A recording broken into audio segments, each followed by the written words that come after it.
వర్తమానికులు మరి రెవరెండ్ కీర్తిశేషులు మోపతి ప్రకాష్ రావు గారు లేదా ప్రకాష్ రావు గారు వారి యొక్క కనిష్ట కుమారులు మేమందరం కూడా ఒకే కాంపౌండ్లో మరి పెరిగినటువంటి వారము పాస్టర్స్ కుటుంబంలో చెందినటువంటి వారు కనుక అనేక మార్లు మన ఆలయంలోనికి ఆహ్వానించుకోవాలని ఆశపడ్డాం. దేవుడు ఈ రోజును మరి మనకు ఏర్పాటు చేశాడు. అనేక సంఘాల్లో బహుగా వాడుకోవచ్చు.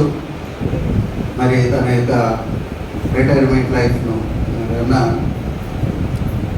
గవర్నమెంట్ లెక్చరర్గాను అదేవిధంగా చివరిలో ప్రిన్సిపల్గా కూడా చేసినటువంటి అనుభవంతో ఒక సెయింట్ పాల్స్ మరి నర్సింగ్ కాలేజీని కూడా తెనాల్లో మరి నాజర్పేటలో ఉన్నటువంటి కాంపౌండ్లో వారు నడిపిస్తున్నాను.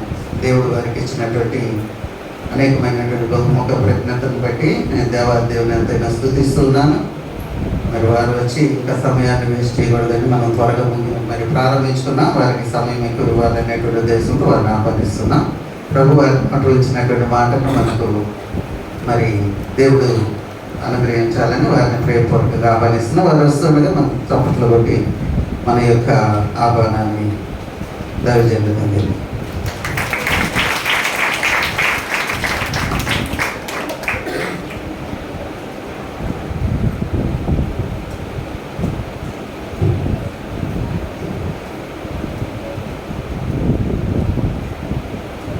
మన ప్రభువు రక్షకుడునైన యేసుస్వామి నామములో 40 దినాల శ్రమల కాల ధ్యానాలలో 36వ రోజు పరిశుద్ధ వారములో 2వ దినమున కటివరం గ్రామంలో ఉన్నటువంటి ఆంధ్ర ఈవాంజలికల్ లోతరల్ సంఘములో మీ అందరితో కలిసి దైవవర్తమానాన్ని పంచుకోవడానికి దేవుడు నాకు అనుగ్రహించిన సమయాన్ని బట్టి ఆశీస్సును బట్టి నన్ను రక్షించిన నా యేసయ్యకు వందనములు చెల్లిస్తూ ఇది నా దైవ సందేశాన్ని అందించడానికి ఆహ్వానించినటువంటి గురుమండల అధ్యక్షులు మా సహోదరులు రెవరెండ్ శ్యామ్ పాల్ గారికి, మరి శ్రీమతి గారికి, సంఘ పెద్దలకు, స్త్రీ సమాజం వారికి, యవనస్తులు అందరికీ కూడా నా వందనములు చెల్లిస్తూ చిన్నపిల్లలకు నా ఆశీస్సులను తెలియజేస్తూ ఉన్నా.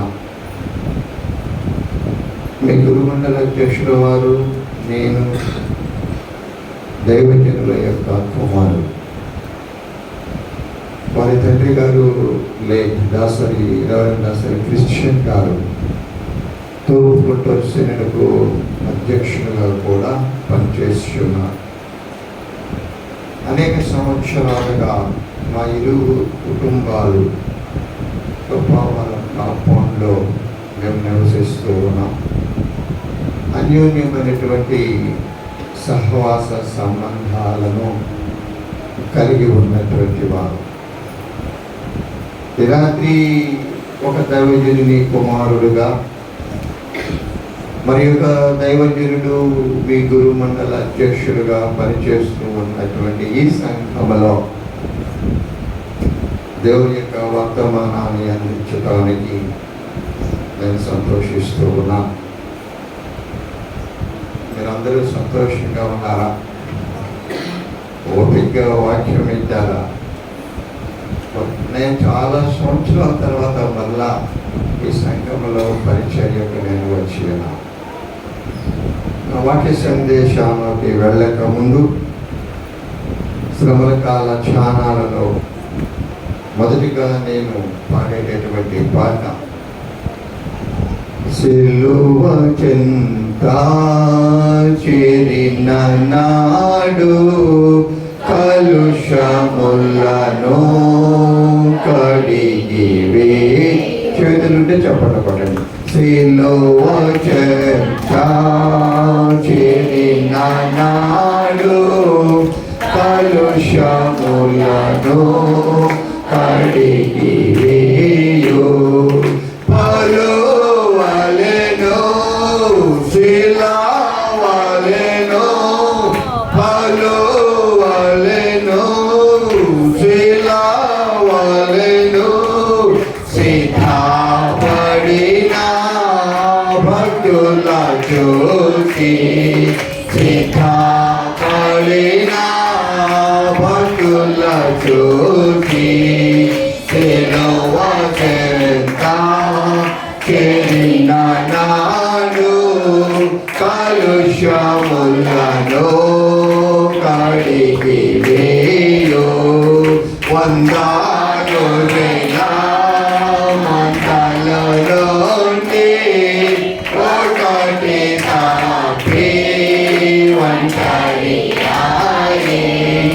వందలు వేల మందలలోని ఒకటి తప్పి ఒంటరి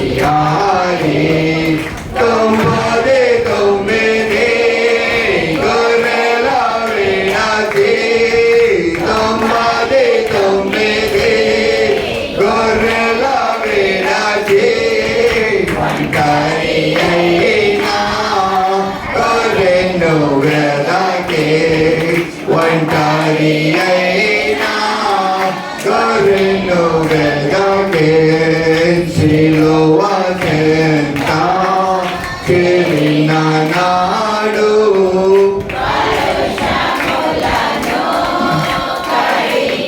వేయు పాపిరావా పాపము వినతి పరిశుద్ధుల విందులో చేరా పాపిరావా పాపము వినతి పరిశుద్ధుల విందులో చేరా పాపుల గతిని పరిగెత్తి దేవా పాపుల గతిని పరిగెత్తి దేవా పాతాళమే వారి అంతము పాతాళమే వారి అంతము సిలువ చెంత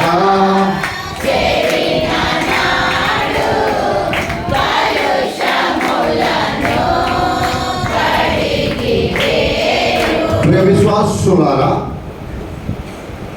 ఈ రాత్రి శ్రమణకాల ధ్యానము కొరకు ఏర్పాటు చేయబడినటువంటి పరిశుద్ధమైన లూకా రాసిన సువార్త 23వ అధ్యాయం. లూకా సువార్త 23వ అధ్యాయం 27వ వచనం నుండి 31వ వచనం వరకు నేను చదువుతున్నాను. దయచేసి ఆలకించండి. గొప్ప జనసమూహమును ఆయనను గూర్చి రొమ్ము కొట్టుకొనుచు దుఃఖించుచున్న చాలా మంది స్త్రీలను ఆయనను వెంబడించిరి. యేసు వారి వైపు తిరిగి, యెరూషలేము కుమార్తెలారా, నా నిమిత్తము ఏడ్వకుడి, మీ నిమిత్తమును మీ పిల్లల నిమిత్తమును ఏడ్వుడి. ఇదిగో గొడ్రెండును కనని గర్భములను పాలియని స్తనములను ధన్యములైనవని చెప్పు దినములు వచ్చుచున్నవి. అప్పుడు మా మీద పడుని పర్వతములతోనూ మమ్మ కప్పుకొనని కొండలతోనూ జనులు చెప్పసాగదు. వారు పచ్చి మ్రానికే ఈలాగు చేస్తున్న ఎడలా ఎండిన దానికేమి చేయుదురు అని చెప్పాను. ఈ రాత్రి మన శ్రమకాల ధ్యానాంశము మీ నిమిత్తమును మీ పిల్లల నిమిత్తమును ఏడుగుడి. It's a beautiful topic. ఈ కొద్ది కొద్ది మాటలలోనే we are going to see the judgment. తీర్పును మనం చూడబోతూ ఉన్నాం. మీ నిమిత్తమును మీ పిల్లల నిమిత్తమును ఏలుడి. Perhaps this is the last sermon of Jesus Christ. This is the last sermon of Jesus Christ. యేసు క్రీస్తు వారు ఈ భౌతికమైనటువంటి శరీరమును కలిగి ఉన్నటువంటి దినాలలో తన యొక్క భౌతిక జీవిత యాత్ర ముగించబోతూ ఉన్నటువంటి ఘడియలలో సప్త సూక్తులను శిలువ వేదిక మీద అందించనయ్యున్నటువంటి కొద్ది ఘడియలలో రక్షకుడైన యేసయ్య అందించినటువంటి చిట్ట చివరి సందేశము ఇది. This is the last sermon. ఎవరు ఊహించు. జనరల్ గా దీన్ని మనం చదువుకుంటూ వెళ్ళిపోతూ ఉంటాం. ఎస్ఎస్సీలో ఎందరిలో అనేక మంది పోతూ ఉన్నారు. ఆయన స్త్రీలను చూసి ఈ మాటలు చెప్పి ఉన్నాడని we used to take it very light towards this message. మనము ఈ పదాలను ఈ మాటలను చాలా సులభంగా పరిగణిస్తూ ఉంటాం. But there is a great message. There is a great message. ఈ మాటలలో ఈ వచనాలలో చాలా గొప్ప సందేశము ఉన్నది. 27వ వచనాన్ని మనం గమనించినప్పుడు గొప్ప జన సమూహమును ఆయనను గూర్చి రొమ్ము కొట్టుకొనుచు దుఃఖించుచు చాలా మంది స్త్రీలను ఆయనను వెంబడించిరి. ప్రభువైన యేసయ్య గెత్సెమనే తోటలో ఆ రాత్రంతా ప్రార్థన ద్వారా తన తండ్రితో సంభాషించుకొని ఉన్నాడు. ప్రార్థన ద్వారా తన తండ్రితో సంభాషించుకున్నాడు. తండ్రి, నీ చిత్తమైతే ఈ గిన్నెను నా యొద్ద నుండి తొలగించుమని తన శరీరములో ఉన్నటువంటి రక్తమంతా చెమట బిందువులుగా మారునంతగా రక్షకుడైన యేసయ్య ప్రార్థించినట్లుగా మనము చూడగలుగుతూ ఉన్నాం. దాని తరువాత యూదా చేత మోసగించబడి రోమా సైనికులు ప్రభువారిని బంధించి ఉన్నారు.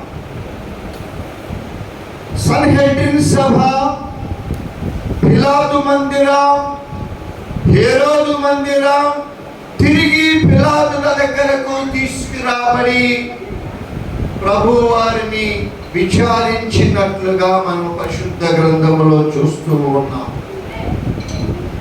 ఈ పిలాతు దగ్గరకు రక్షకుడైన యేసయ్యను తీసుకుని వచ్చినప్పుడు ఆయన పలికినటువంటి మాటలు, ఈయన యందు నాకు ఏ నేరమును కల్పించుచున్నా,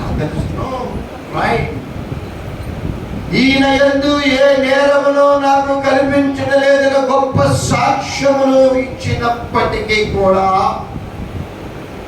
కపట ప్రయత్నములు చేసుకుని ఆనాడు ఉన్న ప్రధాన యాజకులు కానీ శాస్త్రులు కానీ వీరందరూ ఏకమై ఈయనను ఏ విధముగానైనా కానీ త్వర ముట్టించవలనని ప్రయత్నము చేస్తూ బరబ్బాను వదిలిపెట్టేదా, యేసును ఈ వ్యక్తిని వదిలిపెట్టేదా, బందిపోటును వదిలిపెట్టాడా, రక్షకుడైనటువంటి రక్త మాంసములు ధరించిన వాడుగా తత్వములో ఏకమై ఉన్నటువంటి ఈ యేసు అనే వ్యక్తిని నేను వదిలిపెట్టేదాన్ని అయినప్పుడు బరబ్బాను విడుదల చేయుము, యేసును సిలువ వేయుము, సిలువ వేయుమని కేకలు వేసి పిలాతు మందిరాన్ని జయించి ఉంటూ ఉన్నాం. ఇక పిలాతు గారు చేసేది ఏమీ లేక యేసు ప్రభు వారికి శిక్ష విధించి తరువాత ఆయన యొక్క శిలువ యాత్రను ప్రారంభించినాడు. విశ్వాసులు ప్రభు మార్గము విడచితిని, ప్రార్థించుట మానితిని, ప్రభు వాక్యము వదలితిని, పరమాత్మము మరచితిని, ప్రపంచ నటనలలో ప్రావీణ్యమును పొంది ఫలహీనుడనై ఇప్పుడు పాటితుని మాట. పిలాతు మందిరము నుండి శిక్ష వేయబడినటువంటి శిలువ మరణము అనేటువంటి శిక్ష వేయబడినటువంటి ఈ యేసును మందిరము నుండి వెలుపలికి వచ్చి తన శిలువ యాత్రను ప్రారంభించిన 26వ వచనాన్ని కనుక మనము గమనించినట్లయితే, వారు ఆయనను తీసుకొని పోవచ్చుండగా పల్లెటూరు నుండి వచ్చుచున్న కురేనీయుడైన సీమోనను ఒకరిని పట్టుకొని యేసు వెంట శిలువను మోయుటకు అతని మీద దానిని పెట్టాను. రాత్రంతా ప్రార్థనలో గడిపినటువంటి యేసయ్య రాత్రంతా తన తండ్రితో సంభాషించుకున్నటువంటి యేసయ్య తన శరీరంలో ఏ మాత్రము శక్తి, భౌతికమైనటువంటి శక్తి లేనటువంటి యేసయ్య ఆ శిలువ మ్రానును మొయ్యలేకపోతూ ఉన్నటువంటి సందర్భంలో కురేనీయుడైనటువంటి సీమోను అనేటటువంటి వ్యక్తి ఎవరిని కొంతసేపు ఆ శిలువను మొయ్యుటకు అతని పైన ఉంచి ఉన్నారు. ఆ జన సమూహం అంతా పోతూ ఉన్నటువంటి సందర్భంలో ఆ యొక్క జన సమూహంలో ఉన్నటువంటి స్త్రీలలో కొందరు స్త్రీలు రొమ్ము కొట్టుకొనుచు దుఃఖించుచు ప్రభు వారిని వారు వెంబడించి ఉన్నారు. ఎవరి స్త్రీలు అని మనం ఆలోచన చేస్తే ఈ స్త్రీలు యెరూషలేము నివాసులు. 28వ వచనంలో యెరూషలేము కుమార్తెలారా అని ప్రభు వారిని సంబోధిస్తూ ఉన్నారు. అంత ఘోరమైనటువంటి శ్రమలను అనుభవిస్తూ కూడా, అంత ఘోరమైనటువంటి అవమానాలను ఎదుర్కొంటూ ఉంటూ కూడా, అవహేళనలకు గురి అవుతూ ఉన్నప్పటికీ కూడా ఆ జన సమూహంలో ఉన్నటువంటి స్త్రీలను చూసి ఆయన మాట్లాడుతూ ఉన్నాడు. యెరూషలేము కుమార్తెలారా అని వారిని సంబోధిస్తూ ఉన్నాడు. తన తల్లి అయిన మరియను గురించి కానివ్వండి, గలిలయలో ఆయన సువార్తను వినినటువంటి, మార్పు చెందినటువంటి వారిని గురించి కానీ ఆయన మాట్లాడలేదు. కానీ యెరూషలేము కుమార్తెలను గురించి ఆయన మాట్లాడుతూ ఉన్నారు. వారు తమ రొమ్ము కొట్టుకొనుచూ ఉన్నారు. వారు రొమ్మును కొట్టుకొనుచూ ఉన్నారు. They were crying or weeping. వారు దుఃఖించుచూ ఉన్నారు. ఆ దుఃఖించుచూ ఉన్నటువంటి ఈ రోదనలో 2 భాగములు ఉన్నవి. మొదటిది, వారు ఏడ్పు గౌరవించదగినది, honourable. Their weeping is honorable. వారు ఏడుస్తూ ఉన్నటువంటి ఉన్నటువంటి ఆ ఏడ్పు, ఆ రోదన గౌరవించదగినది. రెండవది, వారి ఏడ్పు గుర్తింపు లేనిది, ఇన్సిగ్నిఫికెంట్. వారు ఏడుస్తూ ఉన్నటువంటి ఆ ఏడ్పు గుర్తింపు లేనటువంటిది. ఎందుకనగా ఏమి రానై ఉన్నదో వారికి తెలియదు. యేసు స్వామి చివరిసారిగా అందిస్తూ ఉన్నటువంటి ఈ సంక్షిప్తమైనటువంటి ఈ యొక్క ప్రసంగములో ఆయన మాట్లాడినటువంటి మాటలు వాళ్ళైతే వింటూ ఉన్నారు, కానీ ఏమి రానై ఉన్నదో వారికి తెలియదు. మరి శిలువ ఆలోచన వారిని కదిలించి వేస్తూ ఉన్నది. శిలువ యొక్క ఆలోచన, ప్రభువుని ఏ విధంగా శిలువ వేయబోతూ ఉన్నారు అన్నటువంటి ఆ సంఘటన వారిని కదిలించి వేస్తూ ఉన్నది. వారు శిలువను మోసుకొని పోతూ ఉన్నటువంటి యేసయ్య, a man about to suffer like no other. ఇతరులు ఎవ్వరూ సఫరు కానంత దానిని భరిస్తూ ఉన్నటువంటి ఆయన, అంటే ఆయనను చూచి వారు దుఃఖిస్తూ ఉంటూ ఉన్నారు. 35 దినాలుగా యేసయ్య పొందినటువంటి శ్రమలను గురించి అనేక మంది దైవజనుల ద్వారా వర్తమానాలను మీరు విని ఉంటారు. ఆయన ఏ విధముగా, ఏ పాపమెరిగినటువంటి ఆయన మన కొరకు పాపమై శాపమై నీవు నేను పొందవలసినటువంటి ఆ ఘోరమైనటువంటి శ్రమలు మనకు బదులుగా ఆయన పొంది ఉన్నాడన్నటువంటి దానిని అనేక సంవత్సరాలుగా మనం వింటూ ఉన్నాం. ప్రతి శ్రమల కాల ధ్యానములో ప్రతి సంవత్సరము వింటూనే ఉన్నాము కదా. Is there any change in us? Is there any change in us? మనలో ఏమైనా మార్పు కలిగినదా విశ్వాసులా? ఏదో 40 దినాల శ్రమల కాల ధ్యానములు జరుగుతూ ఉన్నవి కనుక మనం గుడికి వెళ్ళాలి, మనం దేవుని సన్నిధిలో నుండి మనం వర్తమానాలు వినాలి అన్నంత వరకు మాత్రమే మనం ఏమైనా పరిమితమై ఉన్నామా? దాని దాటి మనలో ఏమైనా కానీ మనము మార్పును తెచ్చుకొని ఉన్నామా అన్నటువంటి ప్రశ్నలకు మనముగా సమాధానము చెప్పవలసి ఉన్నది. ఎందుకనగా ఎవరు భరింపలేనటువంటి బాధలు పొందుచున్నటువంటి వ్యక్తి అదుగో అక్కడ ఉన్నాడు. ఆ జనసమూహానికి ముందు సిలువను మోస్తూ అదిగో అక్కడ ఆయన వెళుతూ ఉన్నాడు. ఆయన వెళుతూ ఉన్నారు. కనులారా వారు చూస్తూ ఉంటూ ఉన్నారు. సిలువను మోసి ఈ లోకమును తల క్రిందులు చేయు సమయమిది. సిలువను మోసి ఈ లోకమును తల క్రిందులు చేయు సమయమిది.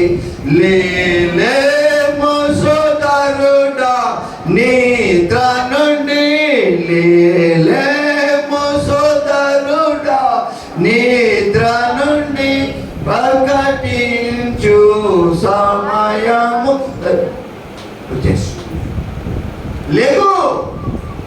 నిద్రపోతూ ఉన్నటువంటి ఈ క్రైస్తవ సంఘమా, ఓ విశ్వాసులారా, ఈ శ్రమల కాల ధ్యానాలలో అత్యంత భక్తి శ్రద్ధలతో ఆచరిస్తూ ఉన్నటువంటి వారలారా, there is a cry in this world. ఇదిగో ఒక ఆర్తనాదము వినబడుచూ ఉన్నది, కావు కేకలు వినబడుచూ ఉంటూ ఉన్నాయి. మొదలు దేవుడి గొర్రె పిల్ల మౌనంగా పోతూ ఉన్నాడు. విశ్వాసులారా, శరీరం అంతా రక్తసిక్తమై ఉంటూ ఉన్నది. ఎక్కడ చూసినా రక్తధారలు కనిపిస్తూ ఉన్నాయి. నాకటి చాలు చేత తున్నబడినటువంటి వీపు కనిపిస్తూ ఉంటూ ఉన్నది. ఘోరమైన శ్రమలను అనుభవిస్తూ ఉన్నటువంటి వ్యక్తి ఆ జలసమూహమునకు ముందుగా వెళ్ళుచూ ఉన్నాడు. విశ్వాసులారా, కనులారా చూస్తూ ఉన్నారు. ఈ జల సమూహంలో ఉన్నటువంటి ఈ స్త్రీలు ఆయన పొందుచూ ఉన్నటువంటి బాధలను చూసి వారు రొమ్ము కొట్టుకొనిచూ ఉన్నారు, వారు ఏడుస్తూ ఉన్నారు, రోదన చేస్తూ ఉంటూ ఉన్నారు. ఆ సమయంలో కూడా తన బాధనంతా కూడా ప్రక్కగా పెట్టి, అది నిర్ణయించబడినది కాబట్టి, తన తండ్రి చిత్తము కాబట్టి, ఇటువంటి ఘోరమైన శ్రమలను అనుభవించాలి కాబట్టి మౌనముగా ఉన్నాడు. అదిగో ఆ జన సమూహమునకు ముందు లోక పాపములను మోసుకొని పోచున్నటువంటి వదకు దేవుని గొర్రె పిల్ల పయనిస్తూ ఉన్నది. విశ్వాసులారా, అఘోరమైన శ్రమలను అనుభవిస్తూ ఉన్నటువంటి ఆ గొర్రె పిల్ల చివరిగా మాట్లాడుతూ ఉంది, నా స్థానములో ఉన్నది, నీ స్థానములో ఉన్నది ఏనాడైనా గ్రహించామా? నేను పొందవలసినటువంటి దానిని నా స్థానములో ఆయన నిలబడి ఉంటున్నాడు. ఎంతో ప్రేమ చూపించి ఉన్నాడు ఆయన.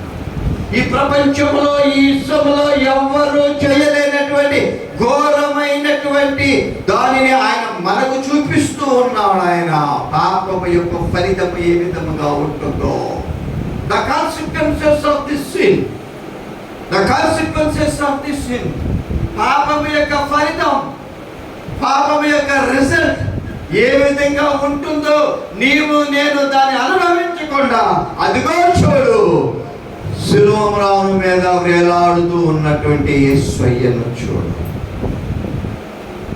రాత్రంతయు శ్రమపడినటువంటి యేసు, రాత్రంతయు అక్కడ ఇక్కడ ఆయనను తిప్పి తిప్పి తిప్పి తిప్పి చివరకు ఆయన భుజముల మీద శిలువ మ్రానును పెట్టి ఆ జనసమూహమునకు ముందుగా వెళుచు ఉన్నటువంటి యేసయ్యను చూడు. వారు ఏపు గౌరవించదగినది, నా కొరకు ఆయన బాధపడుతూ ఉన్నాడని వారు గ్రహించి ఏడుస్తున్నారేమో. రెండవదిగా యేసు క్రీస్తు శ్రమపడు విధానమును చూచిన వారు ఏడ్చారు. వాస్తవముగా వారి ఏడ్పునకు ఏ విధమైనటువంటి అర్థము లేదు. తెలుసు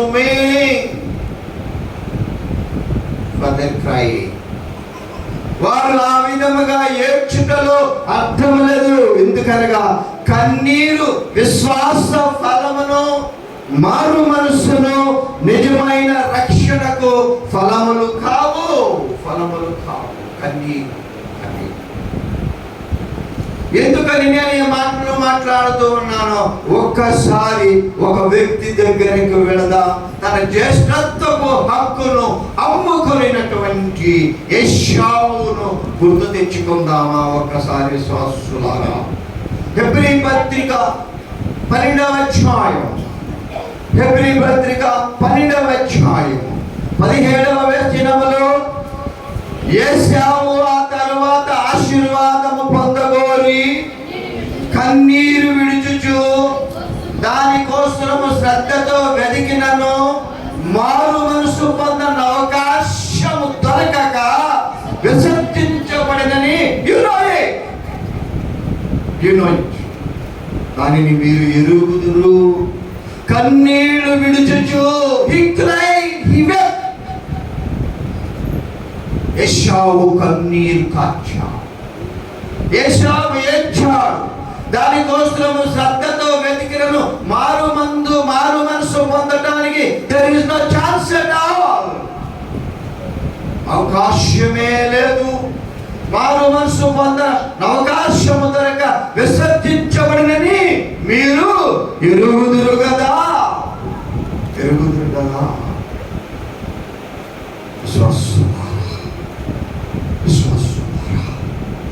కేవలము కన్నీరు కార్చుట ద్వారా మారు మనసును మనము పొందలేమని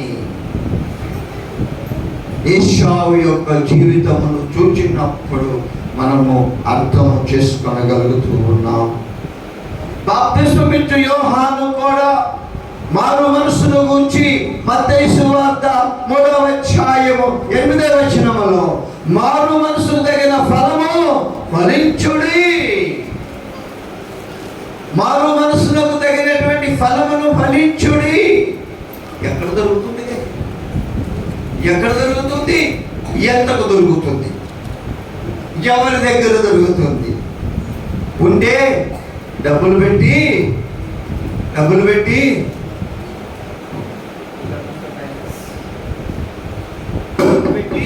కొనుక్కుందామా? Where can we get repentance? అది వచ్చాడు.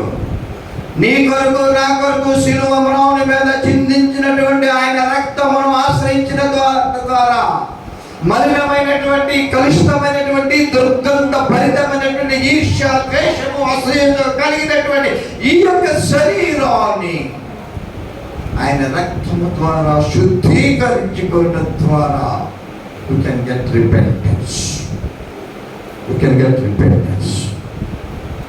అందుకని యోహాను ప్రకటించినాడు, బాప్తిస్మమిచ్చు యోహాను ప్రకటించినాడు, మారు మనసుకు తగిన ఫలము ఫలించుడి అని బోధించినాడు.